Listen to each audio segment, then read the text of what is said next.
There is a moment when your dog stops fully trusting you, and almost no owner sees it happen. It doesn't come with growling or obvious resistance.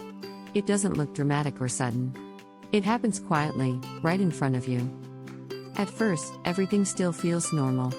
Your dog still follows you around and responds when you call. They still sit near you and stay close in familiar spaces. Nothing looks broken on the surface. But something has shifted underneath. The connection is no longer as clear as it once was. Your dog is still there, but they are no longer fully leaning into you the same way. And that difference is easy to miss.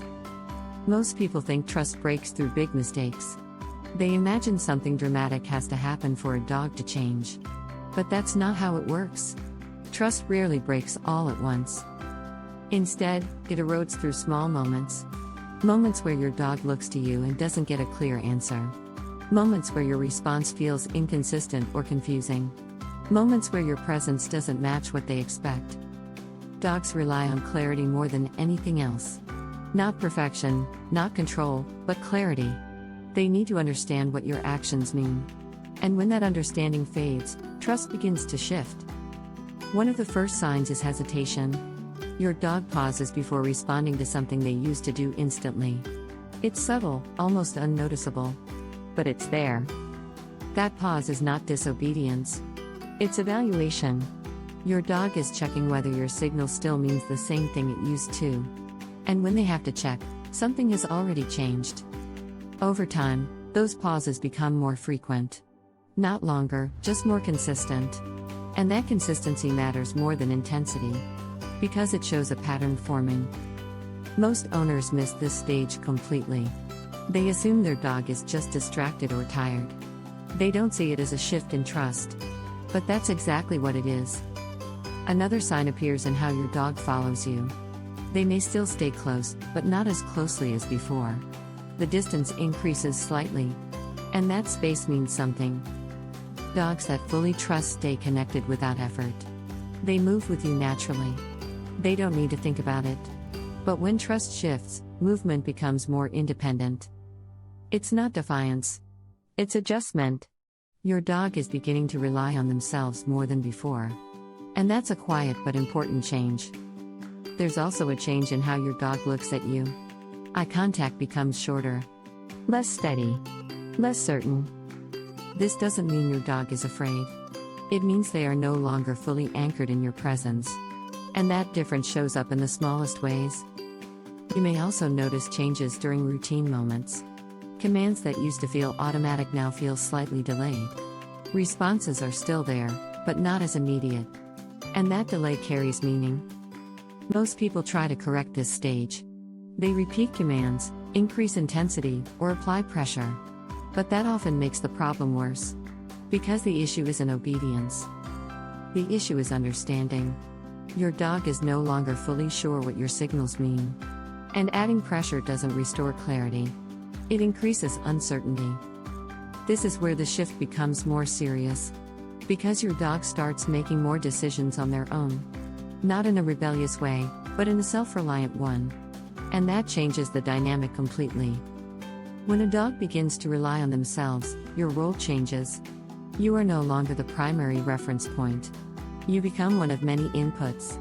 And that's not where you want to be. This transition doesn't happen overnight. It builds through repetition. Small moments, repeated over time, create larger shifts. And most of those moments go unnoticed. One of the biggest contributors is inconsistency. When your reactions change from moment to moment, your dog loses predictability. And predictability is the foundation of trust.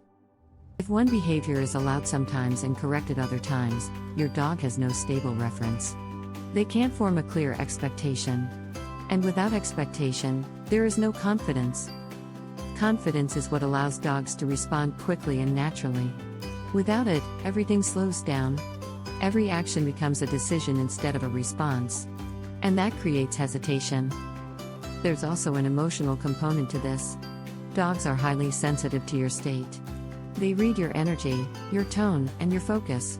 Even when you think you're neutral.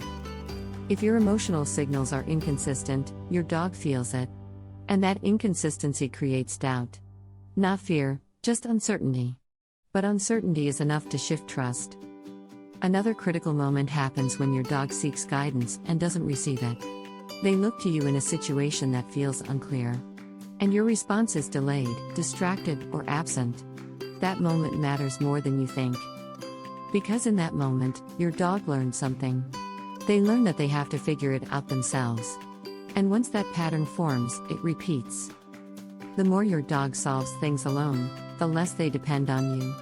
And the less they depend on you, the more independent their behavior becomes. That independence is often misread as confidence. But it's not the same thing. True confidence comes from trust. This version comes from necessity. And necessity always changes behavior. At this stage, your dog may still appear well behaved. They may still follow commands and stay close. But the internal dynamic has shifted. And that shift is what matters. This is where many relationships plateau. Not because something is broken, but because something is missing. The depth of connection is no longer the same. And it rarely returns on its own. To understand this fully, you have to look at patterns, not moments. One moment doesn't change trust. Repeated moments do.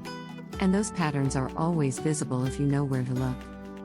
It shows in hesitation, distance, eye contact, and timing. Not dramatically, but consistently. And consistency is always the signal, not intensity. Turning point comes when you recognize these patterns. Not when you try to correct behavior, but when you start observing it. Because observation leads to understanding. Once you understand what's happening, your responses change. Not forcefully, but intentionally. And that intention creates clarity again. Slowly, but consistently. Clarity is what rebuilds trust. Not control, not correction, but clarity. Your dog needs to know what your signals mean again. And that only comes through consistency. As clarity returns, hesitation decreases. Movement becomes more fluid again. Responses become faster, not because of pressure, but because of confidence. And that confidence is built, not forced. Your dog starts to rely on you again. Not because they have to, but because it works. And when something works consistently, dogs return to it naturally. That's how trust is rebuilt. But this only happens if you notice the shift early. If you wait too long, the patterns become stronger. And stronger patterns take longer to change. Not impossible, just slower. That's why this moment matters so much. The moment trust begins to shift is the moment you still have influence. After that, you are working against established behavior. And that is always harder. Most people never see this moment. They only see the result. The disconnection, the independence, the inconsistency. But by then, the process is already complete. If you catch it early, everything is different. You can adjust your responses, your consistency, and your clarity. And those adjustments create change quickly. Because the pattern is still forming. Your dog is always responding to what works. Not what you intend, but what actually happens. And when something works repeatedly, it becomes the default. That's how behavior is shaped. So the real question is not whether your dog trusts you. It's whether your actions are creating clarity or confusion. Because that's what determines everything that follows. Not intention, but outcome. When you start focusing on clarity, everything simplifies. You stop guessing and start observing. You stop reacting and start responding. And that shift changes the entire dynamic. Your dog becomes easier to read. Their behavior becomes more predictable. And your responses become more effective. Not because you forced it, but because you understood it. That's where most people never get to. They stay focused on surface behavior. They try to fix what they see. But what they see is only the result. What matters is what created it. And once you understand that, everything changes. Quietly, but permanently. And the relationship becomes something entirely different.